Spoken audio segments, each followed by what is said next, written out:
Epictetus lahir di sebuah desa kecil yang damai. Namun, tak lama setelah kelahirannya, desa itu diserang oleh pasukan penjajah yang kejam.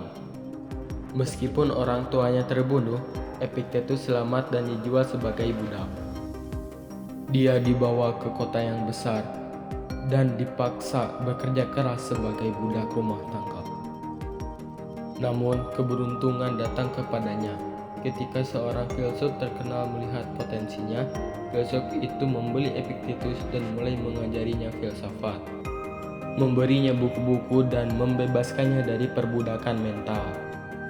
Epictetus menyerap ilmu dengan penuh semangat dan cepat menjadi mahir. Dalam filsafat Stoik, begitu dewasa, Epictetus memutuskan untuk mengabdikan hidupnya untuk mengajarkan filsafatnya kepada orang lain. Dia berkeliling di kota-kota, berbicara tentang kebebasan batin, ketenangan pikiran, dan bagaimana mengendalikan reaksi terhadap peristiwa. Orang-orang mulai mengagumi kebijaksanaannya, dan dia mendirikan sebuah sekolah filsafat untuk membantu orang-orang mencapai kebahagiaan sejati. Meskipun hidupnya dipenuhi oleh kesulitan dan rintangan, Epictetus tetap teguh dalam keyakinannya bahwa kebijaksanaan adalah kunci kehidupan yang bermakna. Dia menjadi terkenal di seluruh kota sebagai guru bijak yang membimbing orang-orang mencapai keseimbangan dalam hidup mereka. Pada akhir hayatnya, Epictetus bukan hanya seorang filsuf yang hebat, tetapi juga menjadi pahlawan bagi banyak orang yang telah dipengaruhi oleh ajarannya. Meskipun perjalanannya mulai dari kehidupan yang sulit sebagai budak, Epictetus membutuhkan kebebasan sejati ada dalam kemampuan kita untuk mengendalikan pikiran dan sikap kita terhadap dunia. Warisannya tetap hidup dalam ajaran filsafat Stoik yang diajarkan dan dihargai oleh generasi setelahnya. Epictetus menghabiskan sisa hidupnya menginspirasi murid-muridnya untuk mencapai kebebasan batin. Di antara muridnya yang paling berbakat ada seorang pemuda pemberani bernama Niketas. Niketas yang awalnya hidup dalam kebingungan dan ketidakpastian menemukan pandangan hidup yang kuat melalui ajaran Epictetus. Epictetus dan Niketas bersama-sama melakukan perjalanan melintasi wilayah-wilayah terpencil untuk menyebarkan filsafat Stoik. Mereka menghadapi tantangan yang sulit, baik dari musuh fisik maupun batin. Namun, kebijaksanaan dan ketenangan Epictetus menjadi pemandu mereka melalui setiap rintangan.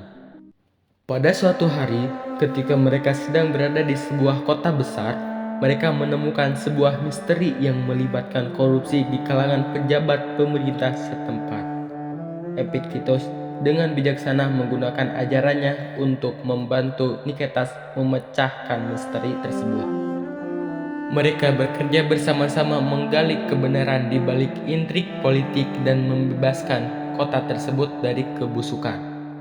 Ketika Epictetus merasa akan tiba waktunya untuk meninggalkan dunia ini, dia memberikan tongkat estafet filsafat Stoik ke Niketas, dengan harapan bahwa Niketas akan meneruskan misi untuk menyebarkan kebijaksanaan dan kebebasan batin kepada generasi berikutnya.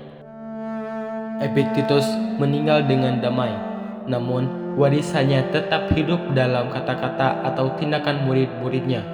Niketas kini menjadi pemimpin spiritual, melanjutkan perjuangan untuk membimbing orang-orang dalam mencapai kebahagiaan sejati. Bersama-sama, mereka membentuk legenda yang tak terlupakan, mengubah takdir banyak yang melalui kebijaksanaan dan kebebasan batin. Ajaran Epictetus dan Niketas meluas hingga mencapai pelosok-pelosok negeri. Mereka mendirikan sekolah-sekolah filsafat, tempat para pemikir muda dan haus akan kebijaksanaan berkumpul untuk belajar. Generasi setelahnya, generasi ilhami dan warisan mereka. Dan filsafat Stoik menjadi cahaya yang membimbing banyak jiwa. Salah satu murid berbakat dari sekolah ini adalah seorang wanita pemberani bernama Helena. Ia mengambil alih misi untuk memperluas ajaran Stoik ke wilayah yang lebih jauh dan menghadapi tantangan baru. Helena dengan kebijaksanaannya dan tekadnya berhasil membuka sekolah-sekolah baru di tempat-tempat yang belum pernah dijangkau sebelumnya. Di tengah perjalanannya, Helena menemui seorang pemuda yang penuh misteri yang menghadapinya dengan ujian-ujian yang sulit. Dengan tekun menerapkan ajaran Stoik, Helena tidak hanya berhasil mengatasi rintangan-rintangan tersebut, tetapi juga membimbing pemuda itu untuk menuju kebebasan batin.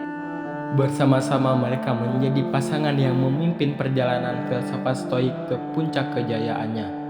Ketika Helena memasuki masa tua, dia memutuskan untuk kembali ke tempat asalnya, untuk bersatu lagi dengan akar-akarnya.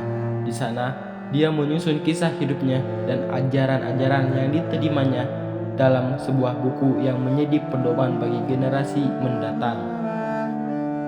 Dengan tenang, Helena menghembuskan nafas terakhirnya, mengetahui bahwa warisannya akan tetap hidup dalam setiap jiwa yang dipengaruhinya. Saat itu, sebuah citra epik dari kehidupan Epictetus, Niketas, dan Helena menciptakan cahaya kebijaksanaan yang terus bersinar, menerangi jalan bagi semua orang yang haus akan kebebasan batin. Mereka bukan hanya menjadi guru dan murid, tetapi juga pionir-pionir yang membentuk takdir banyak orang melalui kearifan dan kasih sayang.